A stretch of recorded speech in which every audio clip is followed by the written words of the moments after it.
Olá amigos, sejam todos bem-vindos ao meu canal. Espero que estejam todos bem, na paz, no amor de Cristo. Que a gente possa aqui então nesse encontro, através desse vídeo, fazer então aí uma fraternidade, uma troca de conhecimento, que possa nos elevar, acima das condições, das limitações que a vida material nos traz. E para isso eu trouxe um tema existencialista, que nós vamos então cruzar a filosofia com a espiritualidade. Eu trouxe aí um tema, uma provocação, que parte de um texto do filósofo Hegel, que escreveu o livro Fenomenologia do Espírito. Esse texto é a dialética do senhor e do escravo. E quando eu olho essa dialética, essa situação do senhor e do escravo, há uma pergunta me surge: acaso eu sou o senhor ou o escravo? E eu lanço essa provocação para vocês. Somos senhores ou escravos da nossa existência? E a resposta, então, ela vai ter um sentido ou outro, dependendo da nossa compreensão de vida. Como a nossa compreensão de vida é espiritualista, nós vamos analisar, então, o nosso posicionamento de senhor ou de escravo, segundo a visão espiritualista, que nos dá um norte, uma direção, e nos posiciona em relação a esse texto do qual Hegel nos proporciona essa reflexão que foi na filosofia, entendida como uma reflexão histórica, seguida depois por Marx e outros, que nós aqui vamos fazer esse exercício de fé raciocinada, Então, eu entendo que a necessidade de se guiar a fé pela razão cada vez mais será necessária. Então, toda iniciativa que tem nesse sentido é importante. Devemos buscar compreender a fé sobre a ótica da razão, que nos ajuda então a tirar os excessos, o misticismo em torno desse assunto, corrigir teologias equivocadas, tirar o véu da figura, da alegoria de muitas coisas. É a importância aí da fé raciocinada. Então vamos aqui para a leitura do texto do Hegel, e eu espero que isso levante então uma provocação e um questionamento em cada um. O senhor, ele obriga o escravo, ao passo que ele próprio goza os prazeres da vida. O senhor não cultiva seu jardim, não faz cozer seus alimentos, não acende seu fogo. Ele tem um escravo para isso. O senhor não conhece os rigores do mundo material, uma vez que interpôs um escravo entre ele e o mundo. O senhor, porque lê o reconhecimento de sua superioridade no olhar submisso do seu escravo, é livre, ao passo que esse último escravo se vê despojado dos frutos do seu trabalho, numa situação de submissão absoluta. Entretanto, essa situação vai se transformar dialeticamente, porque a posição do Senhor abriga uma contradição interna. O Senhor só é Senhor em função da existência do escravo, que condiciona a sua própria existência. E por uma conversão dialética exemplar, o trabalho servil devolve-lhe a liberdade. Desse modo, o escravo, transformado pelas provações e pelo próprio trabalho, ensina a seu senhor a verdadeira liberdade, que é o domínio de si mesmo. Então isso é do filósofo Hegel, no livro Fenomenologia do Espírito, onde ele traz essa situação dialética, onde o Senhor se converte no escravo e o escravo se torna o Senhor. Eu vou trazer isso para os domínios, então, da espiritualidade, na questão do espírito e da matéria, porque há uma dialética entre o espírito e a matéria. O espírito é o Senhor, a matéria é um escravo, pois na hierarquia dos entes, o espírito prevalece e a matéria sucumbe, isto é, a matéria se desorganiza, como a gente sabe. Então prevalece o espírito, que é a essência, é o aprendizado que obteve nessa existência e outras. Então, na dialética do espírito e da matéria, nós temos um aprendizado que persiste no espírito, que é aquilo que se aproveita da existência. Então, quando a gente pensa numa hierarquia, é claro, o espírito está numa hierarquia superior. Então, se posiciona na figura do Senhor, e a matéria seria o escravo. E nesse sentido, essa relação espírito e matéria, quando na hierarquia o espírito está aprendendo com a matéria, se utilizando na matéria para o seu aprimoramento, nós temos uma naturalidade da existência em termos espirituais. Agora, quando isso se inverte, e é uma coisa que a gente tem visto regularmente, é quando o espírito se torna escravo da matéria. Uma inversão na hierarquia de valores, que vai ter seu preço, que vai cobrar o seu preço.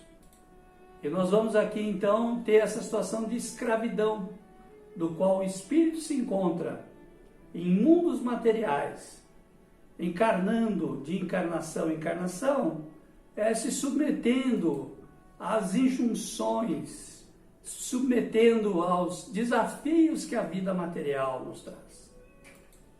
Então é preciso que a gente tenha um olhar atento para inverter essa situação, né? Para sair da situação de escravos da matéria, para termos ela sob o nosso domínio. E aí é todo um aprendizado. Mas a observação da sociedade, da Terra, como nós temos visto, e isso é patente para todos, ainda impera um materialismo e também as suas paixões, porque esses sim são os senhores deste mundo. Eles nos escravizam, né, pelo apego, criam e nos aprisionam nesse tabernáculo terrestre. O corpo é um tabernáculo terrestre. Da mesma forma como existe um corpo espiritual, que é o tabernáculo celeste. Na linguagem bíblica, né, na linguagem do Evangelho. O espírito ele precisa buscar essa libertação e ela se faz pelo desapego, na medida em que ele dá justo valor, né, a valor a que a matéria tem e deve ter como um meio de aprimoramento espiritual. O problema não é a matéria e nem as paixões em si, pois são necessários para o progresso humano. É o apego excessivo que se submete à razão e o coração, tornando-nos escravos e não senhores da existência, em detrimento da nossa essência que é espiritual. Infelizmente, esse materialismo dominante que nós presenciamos, nós não temos ainda uma teoria científica que abranja com autoridade a questão da consciência, do espírito, né, do homem, seus corpos, os corpos espirituais, as dimensões extrafísicas, até mesmo espirituais. Eu acredito que com o tempo a ciência vai se aproximar, haverá uma convergência. Então essa convergência entre ciência, filosofia e religião deverá se dar no futuro, alterando a visão de todas elas.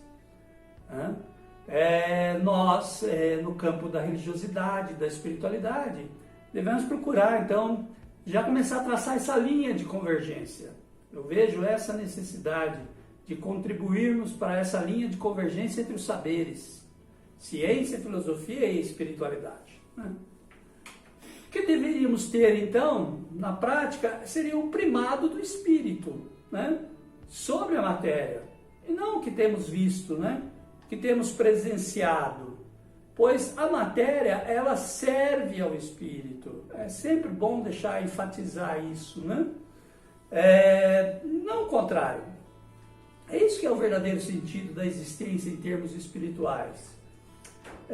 O primado do espírito quer dizer o predomínio dos interesses espirituais sobre os da matéria, significa para o ser humano uma construção segura de sua verdadeira felicidade. Pois nem só de pão vive o homem, né? Conforme disse Jesus. Nós somos um espírito que no momento veste um corpo de carne. Então não podemos ter só necessidades materiais que atendam ao corpo. Com certeza há necessidades espirituais que se expressam na psicologia, na mente, na psique e até mesmo nos fenômenos espirituais. E nesse sentido, quando há a carência de uma estrutura psicológica no ser, começam a surgir os problemas psicológicos que a gente tem encontrado até em detrimento, né, desse assunto que é tão importante a todos nós, que é a nossa espiritualidade. Os que vivem para o espírito, numa visão espiritualista de vida, pensam, agem, né, e atuam no mundo segundo uma visão espiritual, pois se sentem cada vez mais ligados às leis divinas, paz no coração, tranquilidade de consciência e felicidade, enfim. E aqueles que cultivam o materialismo sentem no íntimo do ser, lá dentro, uma intranquilidade, um temor, um receio natural, pois depositam sua felicidade somente no que é transitório, no que é passageiro. Essa é a questão do espírito, que é permanente, e da matéria, que é o impermanente. A casa na rocha e a casa na areia. Nos tempos de hoje, na crise que nós vivemos, abalançou-se as estruturas materiais e fomos até podados, né, em relação a muitos prazeres materiais dos quais dava significado para nossas vidas, provocando essa reflexão, né, do espírito, daquilo que eu cultivei em termos de valores espirituais. E aí sim surge o vazio, a carência, que pede uma resposta nossa, uma mudança, um questionamento. E o questionamento é esse: qual é a nossa essência? Onde é que ela está? Nossa essência está depositada naquilo que somos ou naquilo que temos? Fica essa pergunta. Levando essa questão, saindo um pouco da questão filosófica, vou aqui entrar então no texto de Paulo, o apóstolo, que ele fala, e é um texto que merece uma reflexão nossa, porque ele diz assim em Romanos 6, né, capítulo 6, versículo 15 até o 23, ali ele vai falar uma frase que marca bastante, que ele fala assim: o salário do pecado é a morte, mas o dom gratuito de Deus é a vida eterna por Cristo Jesus, nosso Senhor. Quando ele fala o salário do pecado é a morte, aí nós precisamos entender o que ele quer dizer com pecado. E por que a recompensa do pecado é a morte? E aí a gente vai lá na etimologia da palavra, né? Em filosofia a gente busca sempre a etimologia, na teologia também, a etimologia da palavra, o que é o significado dela quando foi pronunciada. Porque muitas palavras mudam de sentido ao longo do tempo. Então nós temos aqui que o pecado é a palavra que deriva do latim peccatum, que é tropeçar, dar um passo em falso, enganar-se, cometer um erro ou proceder mal. Também temos do grego amartia, que significa errar o alvo, falhar em atingir uma marca, falhar em alcançar a finalidade para a qual se foi criado. Então, quando a gente pensa nesse sentido de errar o alvo, de enganar-se, então os nossos erros, as nossas falhas, esse alvo que a gente está querendo alcançar, a nossa mira erra, não vai na sua direção, o salário é a morte. Eu preciso então trazer uma compreensão para vocês importante sobre isso, porque isso tem a ver com o processo religare, que é muito comentado, né? Religar. A palavra religare significa juntar, união entre o homem e o divino.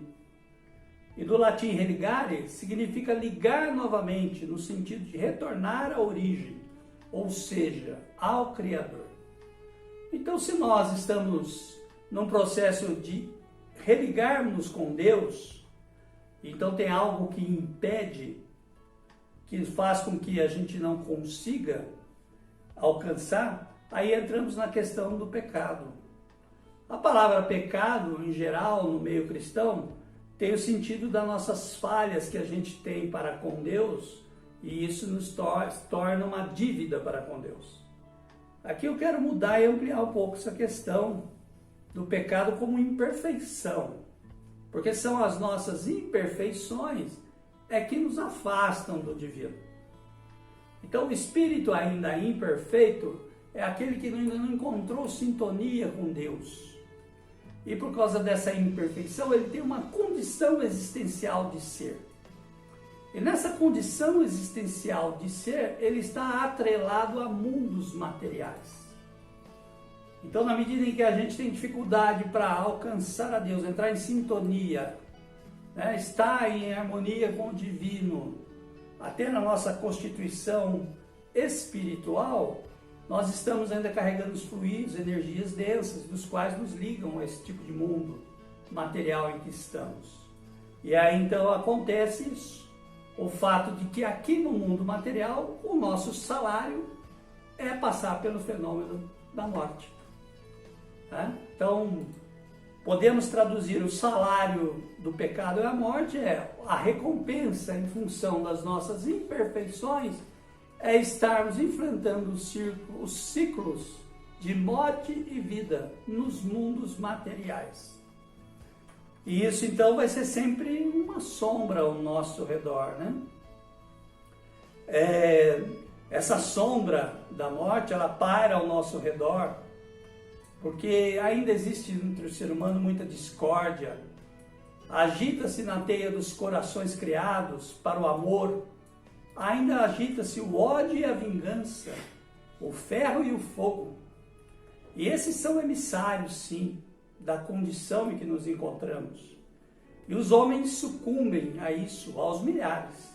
Estão cheios de ansiedade, que penetra nas cidades, nas casas, esperando os lances trágicos do drama que se desenrola aos nossos olhos. Estamos mergulhados num abismo, de onde dificilmente sairemos, onde ficaremos então sepultados de Deus. Se Deus não vier em nosso auxílio, e se a divina sabedoria não socorrer com sua graça e sua misericórdia, estamos num caos e fomos lançados nele pelas nossas ambições, pelos nossos crimes, os nossos erros.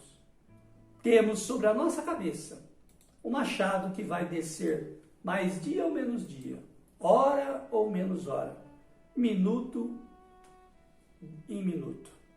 Essa é uma mensagem do mentor espiritual Lamennais, que fala então sobre a condição que nos encontramos neste mundo, da qual ele chama a condição em que o espírito está sobre a sombra da morte. Então nós, ao privilegiarmos a existência no aspecto material, e aí estou dizendo do materialismo, que é o apego excessivo, né? Porque nós entendemos que a matéria tem a sua importância, as paixões também, e não poderia ser diferente, mas quando elevadas a um excesso, provocam então essa figura, né, que ele nos traz, né? Dormimos à sombra da morte e queremos sair disso. E como é que então nós saímos disso? Uma primeira recomendação que a gente encontra é a gente estar no mundo sem ser do mundo. O que significa então isso, né? Andar no espírito, estar no mundo sem ser do mundo. Caminhar, andar é uma ideia de uma conduta diária, quer dizer, devemos caminhar no espírito diariamente. E aí eu pergunto, como anda? Como anda o seu caminhar espiritual? Né? Como está a vivência espiritual em meio ao mundo material? Estar no mundo sem ser do mundo não é algo místico, nem algo do tipo com uma experiência emocional somente. Viver segundo o Espírito é direcionar a mente e a vontade para o Espírito Divino. O Cristo e no seu Evangelho, nós encontramos uma promessa de liberdade guiada por alguns limites, a fim de que nossa vida, em todas as situações, não seja marcada pelo domínio das imperfeições que nos aprisionam a esse tipo de mundo, mas que cumpra a finalidade última, que é o processo religar, que eu comentei com vocês, com a divindade. Então, estar no mundo e não ser do mundo não é apenas evitar os erros ou superar as nossas imperfeições. É um pouco mais. É viver a sua mensagem que nos ensina a servir ao próximo, a mensagem de Jesus nos ensina isso, superando o nosso egoísmo, amparando os que sofrem por injustiça, os refugiados, os pobres, os doentes, os presos e até mesmo os inimigos, né? Enfim, traduzindo tudo isso, sermos ativos no bem. Quando a gente é ativo no bem, que é esse o amor em prática, nós melhoramos a nossa condição espiritual e passamos a adquirir já nesta vida uma liberdade maior espiritual em relação às injunções que a matéria nos traz. Essa liberdade é conhecida como liberdade cristã.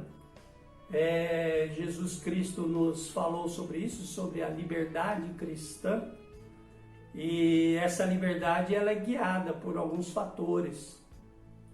É uma liberdade, somos livres, mas essa liberdade tem algumas guias, algumas drivers, alguns direcionadores que nos dá a medida completa dessa liberdade.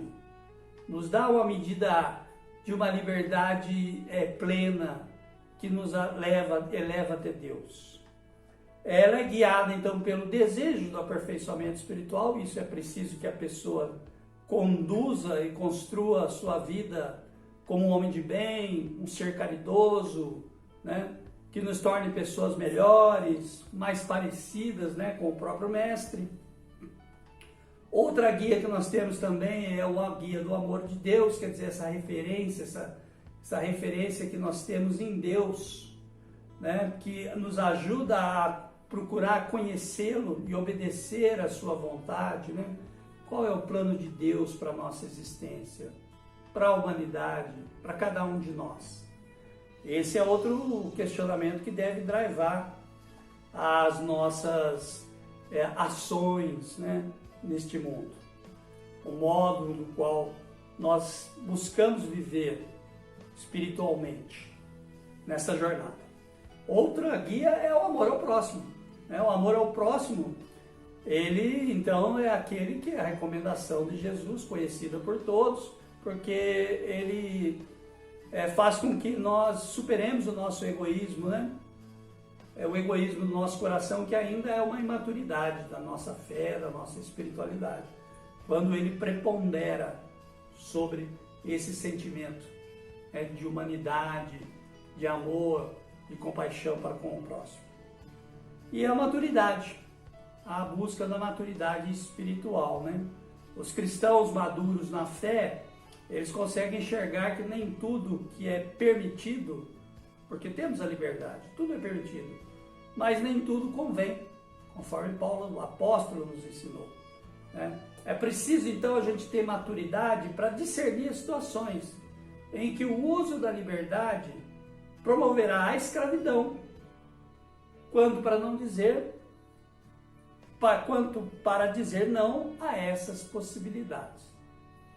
Então essa liberdade que a maturidade nos mostra, é que nós temos que ter maturidade para escolher aquilo que é bom, a despeito de podermos fazer tudo o que queremos.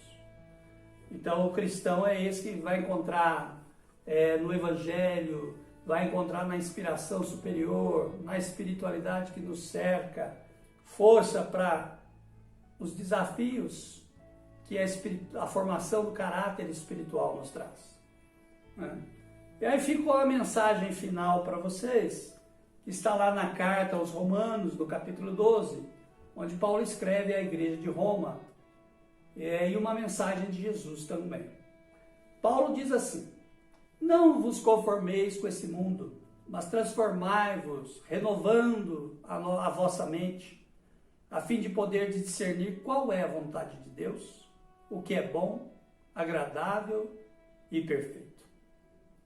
Lá em João, no Evangelho de João, capítulo 8, nós temos a seguinte frase de Jesus. Jesus diz assim: se permanecerdes na minha palavra, serei meus verdadeiros discípulos. Conhecereis a verdade e a verdade vos libertará. Somos descendentes de Abraão, assim diziam os fariseus. Já fomos escravos de alguém? E como você pode dizer que nós seremos livres? Os judeus já entendiam que eram livres, que foram libertos já e eram filhos de Abraão.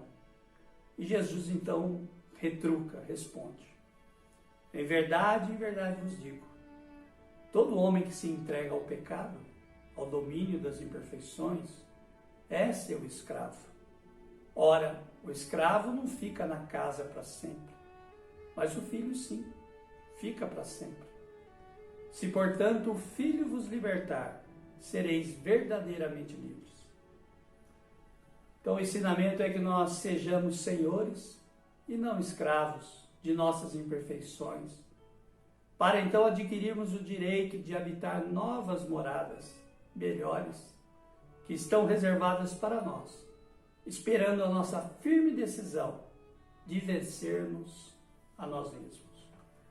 E aí então fica novamente a pergunta e a provocação. Diante desses conceitos, somos escravos ou somos senhores da nossa existência? Eu espero que todos aí sejam senhores, que tenham então conseguido superar as limitações que o mundo material nos impõe, para que a gente possa ser cada vez mais livres no espírito. Tá bom? Obrigado a todos aí pelo momento, pela companhia. Próximo abraço, até uma próxima oportunidade. Fica com Deus.